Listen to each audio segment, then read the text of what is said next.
Welcome to crime reporter. ನಿಮ್ಮ ನಡುವೆನೇ ಇದ್ರೂ ಪೂರ್ತಿಯಾಗಿ ಕಾಣಲ್ಲ ಈ ಪಾತಕ ಲೋಕ. ನಮ್ಮ ಕ್ರೈಮ್ ರಿಪೋರ್ಟರ್ ಟೀಮ್ ಕ್ರೈಮ್ ಬೀಟ್ಗೆ ಇಳಿದ್ರೆ ಪಾತಕಗಳು ಬಯಲಾಗ್ತವೆ, ಪಾತಕಿಗಳು ಸಿಕ್ಕಿ ಬೀಳ್ತಾರೆ, ಪೊಲೀಸರು ಕೂತ್ಕೊಂಡು ಕತೆ ಹೇಳ್ತಾರೆ. ಬನ್ನಿ, ಇಂತಹ ಅಪರಾಧ ಜಗತ್ತಿನ ಕುರಿತ ವಿಭಿನ್ನ ನೋಟವೇ ಈ ಕ್ರೈಮ್ ರಿಪೋರ್ಟರ್. ನಿನ್ನೆಯ ಎಪಿಸೋಡ್ನಲ್ಲಿ ಮಂಟೆ ಲಿಂಗಯ್ಯನ ಬಗ್ಗೆ ನಿಮಗೊಂದು ಚಿತ್ರಣ ಮೂಡಿರಬಹುದು. ಸುಖ ಸುಮ್ಮನೆ ಕೇಸ್ ಬರೆದು ಜನರನ್ನ ಕಾಡೋದು ಇವನ ಫುಲ್ ಟೈಮ್ ಇನ್ಕಮ್ ಅಲ್ಲ, ಅದು ಅವನ ಚಾಳಿ. ಆತ ನಡೆಯೋದಕ್ಕೆ ಸಾವಿರ ದಾರಿ ಕಂಡುಕೊಂಡಿದ್ದ. ಇನ್ನು ಅವನ AJMS ಸಂಘಟನೆಯನ್ನ ಅವನು ಬೆಳೆಸ್ತಾ ಹೋಗಿದ್ದು ಹೇಗೆ ಅನ್ನೋದೇ ದೊಡ್ಡ ಕಥೆ. ಅವನು ಹಾಕೋ ಪಂಗನಾಮಗಳದ್ದೇ ವಿಭಿನ್ನ ಸ್ಟೋರಿ. ಅದೆಲ್ಲದರ ಬಗ್ಗೆ ಸ್ಪಷ್ಟವಾಗೋದು ಶಂಕರನ ಕಥೆಯಿಂದ. ಅವನು ಮಂಟೆ ಲಿಂಗಯ್ಯನ ಸಂಘ ಮಾಡಿ ಅದೇನೇನೆಲ್ಲ ನೋಡ್ದ ಅನ್ನೋದನ್ನ ಅವನ ಬಾಯಲ್ಲೇ ಕೇಳೋಣ.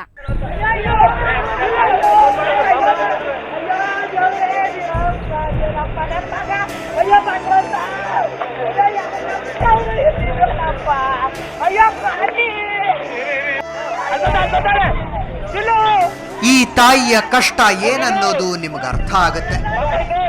ಕೊನೆಗಾಲದಲ್ಲಿ ಕಾಪಾಡಬೇಕಾದ ಮಗ ಜೀವನ ಪರ್ಯಂತ ಜೈಲಲ್ಲಿ ಕಳಿಬೇಕಾಗಿ ಬಂದಾಗ ಕಷ್ಟ ಆಗದಿರುತ್ತ?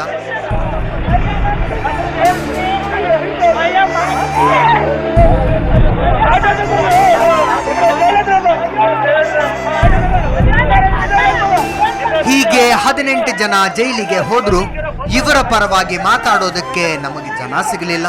ಕೋರ್ಟಿನ ಆವರಣದಲ್ಲಿ ನಿಂತು ಮಂಟೆ ನಂದೇನೂ ತಪ್ಪಿಲ್ಲ ಅಂತಾನೆ. ಮೃತ ಗಂಗಮ್ಮ ಅನ್ನೋ ಮುದುಕಿಯ ಬಗ್ಗೆನೆ ಇಲ್ಲ ಸಲ್ಲದ ಮಾತಾಡ್ತಾನೆ.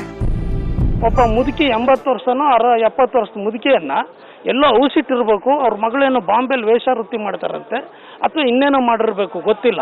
ಅದನ್ನು ಮಾಡಿ ಈ ಮಹಿಳಾ ಸಂಘದವರು ವೇಷವೃತ್ತಿ ಮಾಡ್ತಾರೆ ಅಂತ ಒಮ್ಮನ ಮೇಲೆ ಚಳುವಳಿ ಮಾಡಿ ಕಂಪ್ಲೇಂಟ್ ಇದೆ. ಆ ಮಹಿಳಾ ಸಂಘದವರು ಈ ರೀತಿಗೆ ಬೆಂಬಲ ಮಂಟಲಿಂಗ ಅಂತ ಕ್ರಿಯೇಟ್ ಮಾಡಿ, ಇವರು ನೋಡದೇ ಇರೋರು, ನಮ್ಮ ವಿಷಯ ಗೊತ್ತಿಲ್ಲದೆ ಇದ್ದವರು ಈ ಥರ ಕ್ರಿಯೇಟ್ ಮಾಡಿರೋದ್ರಿಂದ ಈಗ ಸಮಾಜನೂ ಭ್ರಷ್ಟರಾಗಿರೋದ್ರಿಂದ ದುಡ್ಡು ಅಧಿಕಾರಕ್ಕೋಸ್ಕರ ಮಂತ್ರಿಗಳು ಹೇಳಿದ್ರು ಅಂದರೆ ಏನು ಬೇಕಾದ್ರೆ ದೇವ್ರ ಮುಂದೆನೂ ಸುಳ್ಳು ಹೇಳೋಕೆ ರೆಡಿ ಇರೋದ್ರಿಂದ ಈ ಕೇಸು ಅಪ್ಪಟ ಕ್ರಿಯೇಟೆಡ್ ಮತ್ತು ಸುಳ್ಳಾಗಿರೋದ್ರಿಂದ ನನ್ನ ಮೇಲೆ. ಆದ್ದರಿಂದ ನಾವೇನು ಹೇಳ್ತೀವಿ ಅಂದರೆ ವಿಜ್ಞಾನ ಸುಳ್ಳು ಹೇಳಲ್ಲ, ಮನುಷ್ಯ ಸುಳ್ಳು ಹೇಳ್ಬೋದು. ಬ್ರೈನ್ ಮ್ಯಾಪ್ ಮಾಡಿಸಿ ಇವನಿಗೆ ಅದ್ಯಾರು ಹೇಳಿದಾರೋ ಏನೋ ಈ ಬ್ರೈನ್ ಮ್ಯಾಪಿಂಗ್ ಬಗ್ಗೆ. ಮಾತೆತ್ತಿದ್ರೆ ನನ್ನ ತಲೆ ಒಳಗೆ ಏನಿದೆ ನೋಡಿ ಅಂತಾನೆ. ಅದಕ್ಕಿಂತ ಮೊದಲು ಇವನ ತಲೆಯಲ್ಲಿರೋ ಬುದ್ಧಿನ ನೋಡಿ ಇದು ಪರಮ ಘಾತುಕ ಅಂದ ಶಿಷ್ಯರ ಅಭಿಪ್ರಾಯ ಕೇಳಬೇಕಲ್ವಾ?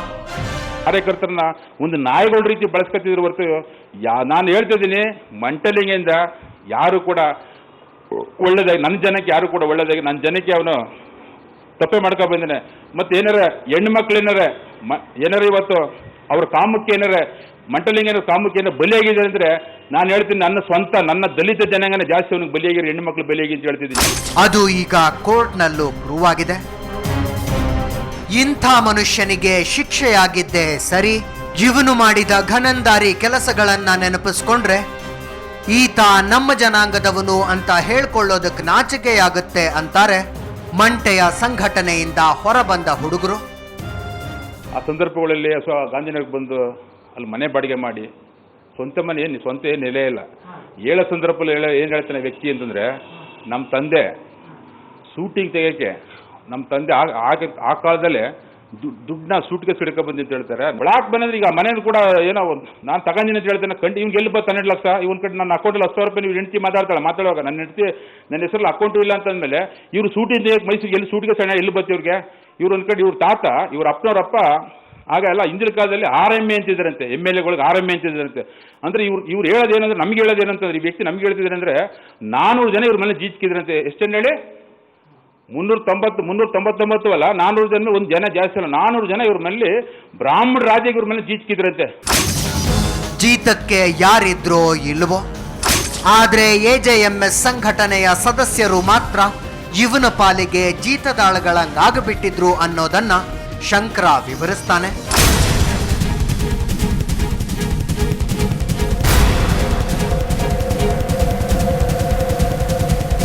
ಅಂದ ಹಾಗೆ ಈ ಹುಡುಗ ಮೂಲತಃ ಮಂಡ್ಯದ ಮೇಟಗಳ್ಳಿಯವನು. ಖಾಸಗಿ ಬಸ್ನಲ್ಲಿ ಕಂಡಕ್ಟರ್ ಆಗಿದ್ದವನಿಗೆ ಅಲ್ಲಿನ ಹುಡುಗರು ಕರೆದದ್ದು ಸುಲ್ತಾನ್ ಅಂತ. ಈ ಸುಲ್ತಾನ ಅದ್ಯಾಕೋ ಕೆಲಸ ಮಾಡೋ ಕಡೆ ಠಕ್ಕರ್ ಹೊಡ್ಕೊಂಡು ಅಲ್ಲಿಂದ ಹೊರಬಿದ್ದು ಮುಂದಿನ ದಾರಿ ಹುಡುಕ್ತಿದ್ದಾಗ್ಲೇ ಯಾರೋ ಅವನಿಗೆ AJMS ಬಗ್ಗೆ ಹೇಳಿದ್ರು. ಅದು ಮಂಟೆ ಲಿಂಗಯ್ಯನ ಉರವಣಿಗೆ ಕಾಲ. ಜನ ಎಲ್ಲ ಈ ದಲಿತ ನಾಯಕನನ್ನ ಹೊಗಳಿ ಹೊಗಳಿ ಅಟ್ಟಕ್ಕೇರಿಸಿದ್ರು. ಅದನ್ನ ಕೇಳೆ ಶಂಕರ ಮೈಸೂರಿಗೆ ಬಂದಿದ್ದ. ಆವತ್ತು ಚಾಮುಂಡಿ ಗೆಸ್ಟ್ ಹೌಸ್ನಲ್ಲಿ ಸಂಘಟನೆಯ ಮೀಟಿಂಗ್ ಇತ್ತು. ಇಷ್ಟೆಲ್ಲ ಕ್ರಾಂತಿಕಾರಿ ಆದಮೇಲೆ ನಾನು ಯಾಕೆ ಒಂದ್ಸಲ ನೋಡಬಾರ್ದು? ಯಾಕೆಂದ್ರೆ ನಂದು ಕ್ರಾಂತಿಕಾರಿ ಮನೋಭಾವನೆ, ನಂದು ಅದೇ ದಾರಿನಲ್ಲಿ ನನ್ನ ಆಲೋಚನೆಗಳು ಇದ್ದವು. ಹಾಗಾಗಿ ನಾನು ಈ ವ್ಯಕ್ತಿನ ನೋಡಬೇಕು ಅಂತೇಳಿ ಮೈಸೂರಿಗೆ ಬಂದೆ. ಆವಾಗ 2ನೇ ಭಾನುವಾರದಲ್ಲಿ ಚಾಮುಂಡಿ ಗೆಸ್ಟ್ ಹೌಸಲ್ಲಿ ಮೀಟಿಂಗ್ ನಡೆಸ್ತಾ ಇದ್ರು. ಪ್ರತಿ 2ನೇ ಭಾನುವಾರ ತಿಂಗಳಿನಲ್ಲಿ ಚಾಮುಂಡಿ ಗೆಸ್ಟ್ ಹೌಸ್ ಒಳಗಡೆ ಆ ಮೀಟಿಂಗ್ನಲ್ಲಿ ಸಂಘದ ದೇಹದೋಷಗಳೇನು, ಯಾರಿಗಾರು ಅನ್ಯಾಯ ಒಳಪಟ್ಟಿರೋರೆಲ್ಲ ಬಂದು ಅವ್ರ ಕಷ್ಟ ಸುಖಗಳನ್ನು ಹೇಳ್ಕೊತಾ ಇದ್ರು.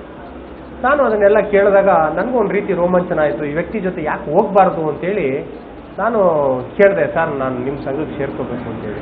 ಆವತ್ತು ಮಂಟೆ ಲಿಂಗಯ್ಯನ ಪವರ್ ಕಂಡು ಬೆರಗಾಗಿ ಸಂಘಟನೆ ಸೇರ್ಕೋಬೇಕು ಅಂದ್ಕೊಂಡ ಹುಡುಗ ನಂತರ ಮಂಡ್ಯ ಮರೆತು ಮೈಸೂರಲ್ಲೇ ತಳ ಊರೋ ಯೋಚನೆ ಮಾಡ್ದ.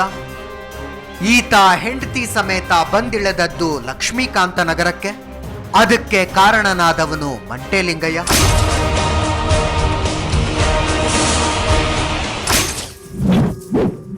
ಮಂಟೆ ಲಿಂಗಯ್ಯನ ಬಗ್ಗೆ ಯಾರೋ ಹೇಳಿದ್ದನ್ನ ಕೇಳ್ಕೊಂಡು ಮೈಸೂರಿಗೆ ಬಂದವನು ಸಂಘ ಸೇರೋ ನಿರ್ಧಾರ ಮಾಡ್ದ ಸರಿ. ಆದರೆ ಸಂಸಾರವನ್ನೇ ಇಲ್ಲಿಗೆ ಶಿಫ್ಟ್ ಮಾಡೋದಕ್ಕೆ ಕಾರಣ ಮಂಟೆ ಲಿಂಗಯ್ಯ ಕೊಡ್ತಾ ಇದ್ದ ಮನೆ. ಅದರ ಸುತ್ತ ದೊಡ್ಡದೊಂದು ಷಡ್ಯಂತ್ರ ಇತ್ತು. ಅದೇನು ಅನ್ನೋದನ್ನ ಒಂದು ಬ್ರೇಕ್ನ ನಂತರ ಹೇಳ್ತೀವಿ.